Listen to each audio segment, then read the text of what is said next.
Hi guys, welcome back to Not Your College Life with Lisa Beals and my squeaky chair. I hope everyone's doing super and enjoying this spring weather that is finally making its way to us. On today's episode, I thought I would share what I have learned so far about the CARE Act and how it relates to your student. Many of us received a stimulus check as a result of the CARE Act, but our students were not eligible because they're dependents on our tax returns. So these kiddos did not get any relief. And in many cases, the stimulus that were received as the result of having a dependent, in some cases was not enough to cover the quick moving expenses perhaps, or the storage expenses, or the fact that they have an off-campus apartment and have utilities and rent to pay, and now they're not on campus to work anymore.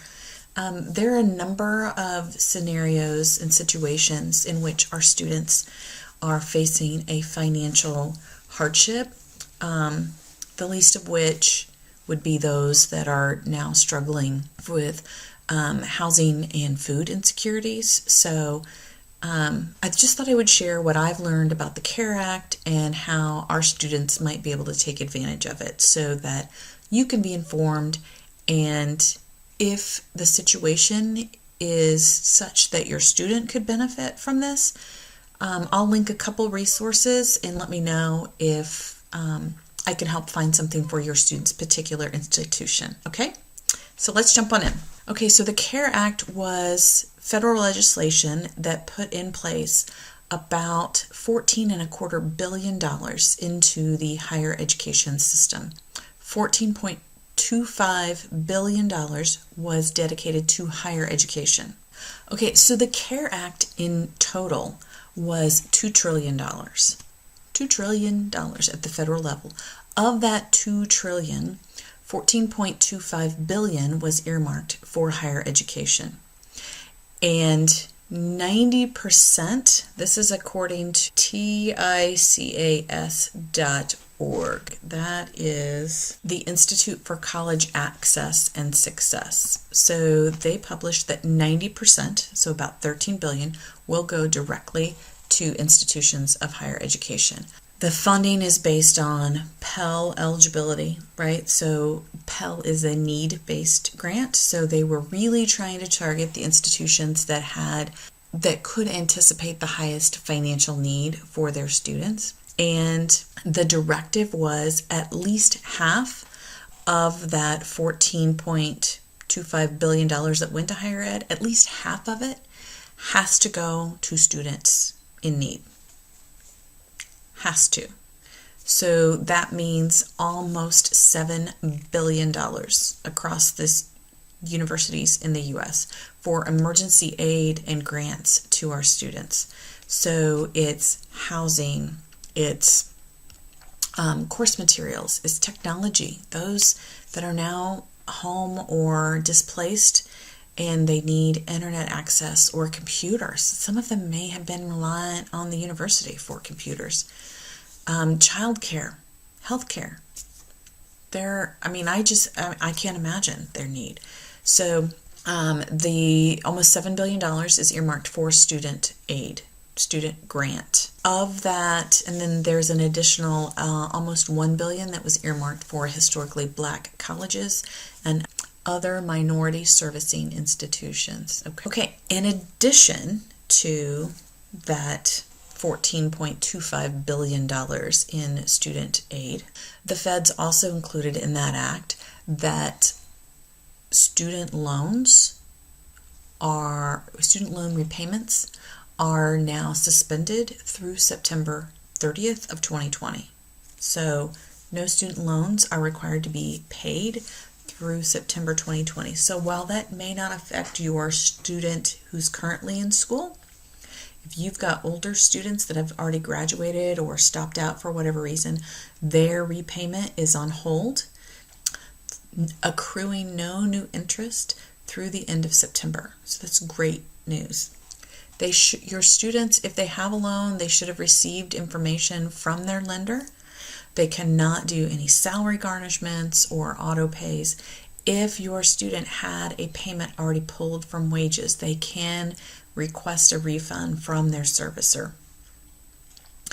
It also says on here, if students want to pay, they can still pay, and it will all go towards their principal. It will all go towards their principal and not the interest once they're caught up on the interest.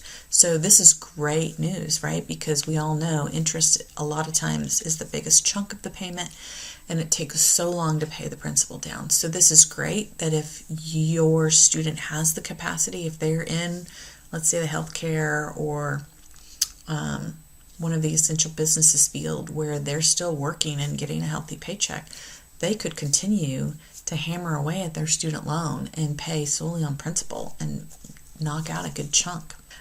These will also count, even the April, May, June, July, August, September, even those 6 months with no payment will still count as a qualifying payment for those individuals that are working towards forgiveness under the Public Service Loan Forgiveness or the Income-Based Repayment Plan. So if your student is in healthcare or education and working for a 501c3 organization and they're doing all of the annual hoops to get their employer certified and recertifying their income-based repayment every year, these 6 months count in their 10 years of repayment. It's not excluded. That's amazing. The Department of Education must also report suspended payments to credit bureaus if they were regular monthly payments. It will report to credit bureaus as if payments were being regularly made. So it's important to note that these benefits do not cover two types of student loans. They do not cover the older FFEL loans that are held by commercial lenders or the on-campus based Perkins loans. Those are private through individual institutions. Now, it's important to know that those two types of loans actually do account for about 12% of all federal loans for students. So that's not insignificant. It's not huge, but it's not insignificant either. So it's important for your student to know if they have a campus-based Perkin loan or if they have a FFEL loan, that's an older loan that's owned by commercial lenders, those are not subject to the CARES Act. They will still need to make payments or seek a hardship deference, okay? Then Betsy DeVos from the Federal Department of Education provided some guidance for institutions on flexibility in how universities and colleges release the emergency aid to college students. So they no longer need to match funds for campus-based aid programs. Institutions are now allowed to use federal supplemental educational opportunity grants, so the SEOG funds, for emergency scholarships to students. Universities can also issue work-study payments to students who are unable to work because of workplace closures. So that was something that I believe Purdue did.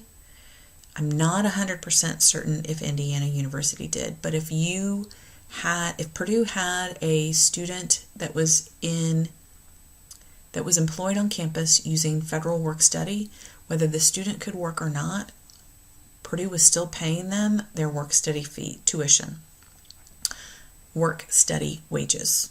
That's money sitting in a pot that we can't do anything else with anyway, so we were paying the students.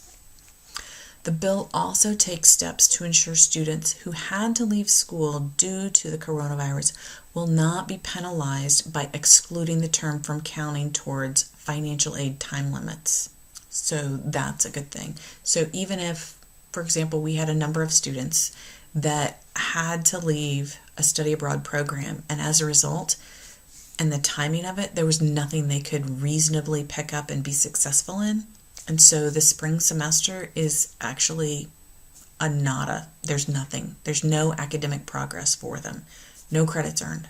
So this act ensures that for aid and grants, that this semester will not be held against them. We're still waiting for guidance on athletics and how that's going to play out. So this is specifically on the CARE Act. So if you guys have athletes and you want to talk about it, I can potentially, once we get some guidance from the NCAA and Big Ten, I'll share what I know then. Okay, for those of you with students on the income-based repayment, if their annual recertification is due before September 30th, your servicer, your lender, will automatically extend your deadline by 6 months. However, interest is being waived due to COVID, and so interest will not accumulate even while you're in forbearance. This is for federal-based loans, right? Private loans, personal loans, they're not part of this conversation, okay? Contact your lender if you're struggling to make payments. Some states are pressuring lenders to follow suit. Okay, so let's talk about actual dollars and cents. How much is going where? So I will link in the show notes the website that posts for the nation who's getting what. And I am pulling specifically for Indiana University and Purdue University and their regional campuses to share how much the institution's going to get and how much is earmarked for students. So, for example, at IU Bloomington, they were awarded total allocation $24,572,922. Of that, $12,286,000 is dedicated to student aid. At Purdue was awarded $22,588,000 and $11,294,000 is earmarked for students. Now, each institution has really not provided guidance on how students can access that money. In my show notes, I will include links for both institutions for they've got published sites for students that have financial needs and concerns, and whether it's housing insecurity, food insecurity, how they're going to pay tuition for an upcoming term, if they can't get the technology, whatever. Both institutions have a website where students can reach out for emergency loan, emergency funding. That is not new. Both institutions have had that. There is no specific guidance to date on students applying for, quote, the CARE Act emergency funding. And there is not a lot of press currently released on how they plan to disperse it. I do believe that they are being very thoughtful in how they're planning to ration this money out, knowing that this pandemic is not going to be here and done once the stay-at-home order in Indiana is expired on May 1. There are going to be ramifications of this potentially for the next 6, 9, 18 months until we have a vaccine available. So we don't want to blow all the money all at once. We want to figure out a fair and equitable way to disperse the money to those with the greatest need. So I will certainly make sure to come back and share with you all when specific guidance or applications are published, at least at IU and Purdue. If you guys hear of other institutions that have already created an application for students to request that funding, please drop me a line and let me know so we can share that with others. So there you go.